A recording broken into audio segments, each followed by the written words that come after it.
अस्सलाम वालेकुम दोस्तों। सुर देसी जो बैत ऐं उन सां कुझु ॿिया बैत पढ़ण जी सादत हासिल कंदासीं। नज़ीर साईं फरमायो, डाघनऊं ॾेरनि जे आंदा बर्द बंभोर में, हणी कील चरा कया वह पई घोड़नि, खुरीअ खुड़को उन जो हूंद सुते सो सभन, ॾांदनि साथ सईद चए पियादियूं पुॼनि, जिन जो पेर न लॻे पटें तिन आयम साण उठनि, गुंगन ऐं जुंगन मुंद असूं ही मेड़िए। साईं बैत जे ॾुखियनि लफ़्ज़नि ते अचूं। ॾाघनूं माना ॾाघनि खां जे बजाए, उठनि जे बजाए, कील माना खुरनि जी खोटाई, खुरनि सां जेके ॿियनि जा उठनि जा ढगनि जा जेके लॻंदा आहिनि खुर, त उहो ज़मीन जेका पणी थी पवंदी आहे, हुन मां मिटी बि उॾामंदी आहे। चरा खुरनि जी चाल सां थियल निशान या वाट,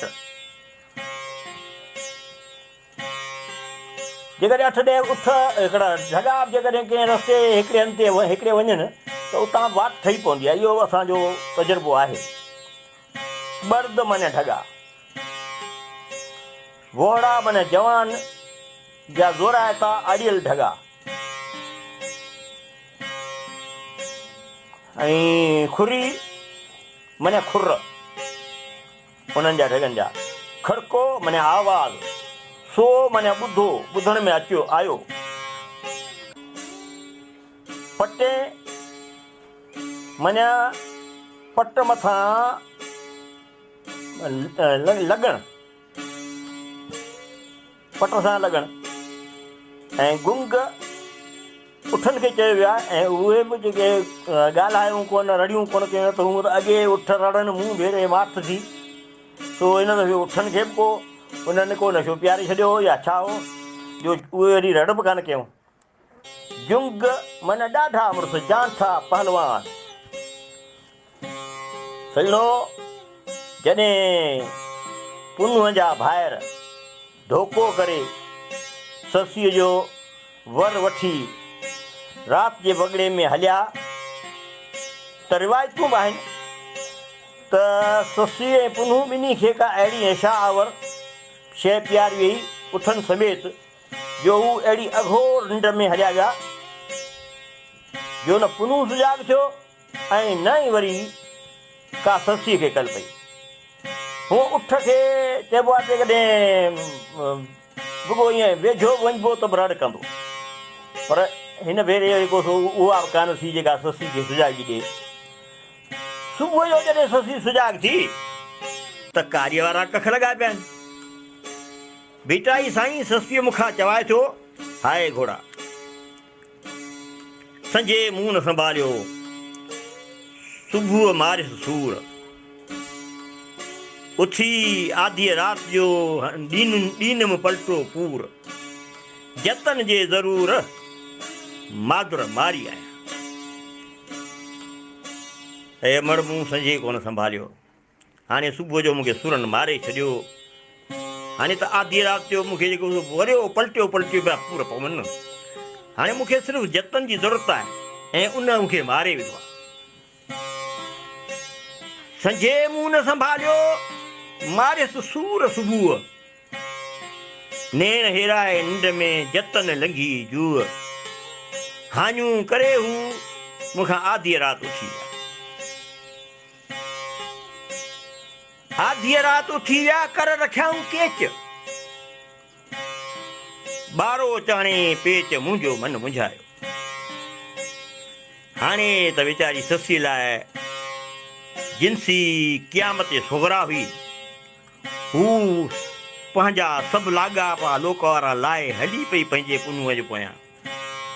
पर हिकु त वेछी बि वॾी पइजी वई, ॿियो ससी अंसूं ई ऐं पहिरें पियादी उन्हनि जे पुठनि जे पोयां निकिरी पई।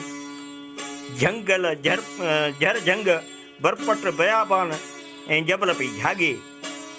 हलंदे हलंदे जॾहिं उठनि जा पेर विञाए थी विया, छाकाणि उठनि जा पेर एतिरा जेके साफ़ चिटा इन करे न हूंदा आहिनि जो उहे पखड़ियल पेर आहिनि, वरी जॾहिं हवा लॻंदी आहे त उनजो निशान मिटिजी वेंदा आहिनि।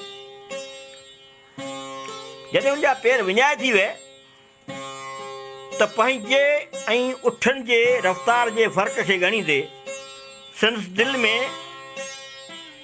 हिकिड़ी ख़्वाहिश थी उभरे त काश जे मुंहिंजे ॾेरनि उठनि जे बदिरां बर्द यानी ढगनि ते सुवार थी अचनि हा त मूंखे उन्हनि ढगनि जी रफ़्तार खे पहुचणु एतिरो ॾुखियो न थी आहे। छो त उठनि ऐं ढगनि जे पेरनि ऐं खुरनि में वॾो तफ़ावत आहे। उठ जो पेर त मुंहिंजा पेर ज़मीन में अंदरि गहरा वञनि ई कोन था, हू ज़मीन जे सतह ते थो पखड़ी थो बीहे। पर जे बर्द हुजनि हा, ढगा हुजनि, ढगे गाॾियूं हुजनि हा त हुननि जा पेर ज़मीन में अंदरि गहरा वञनि था। ॿियो उन्हनि जी रफ़्तार बि उठनि जे मुक़ाबले में घटि थी आहे ऐं आऊं उन्हनि खे असी वञी पहुचां। साईं, ढगा गाॾियुनि जे हलण सां लट मिटी जेका बि उॾामे आहे उहा बि मुंहिंजी सुई थी आहे। ढगा गाॾियुनि जा आवाज़ ॿियो त थियो, पर शुरूआति में बंभोर मां निकिरण महिल ई एतिरो आवाज़ु कनि हा, ॿियो ॿिया सुतल बि जाॻी पवंदा ऐं आउं बि जाॻी पवां ऐं पोइ उन्हनि खे रोके विझां हा। आउं खेनि पलांद पोटियूं करियां हा ॾेरनि खे त हू मूंसां इहो ज़ुल्म न कनि, पर ईअं न थियो।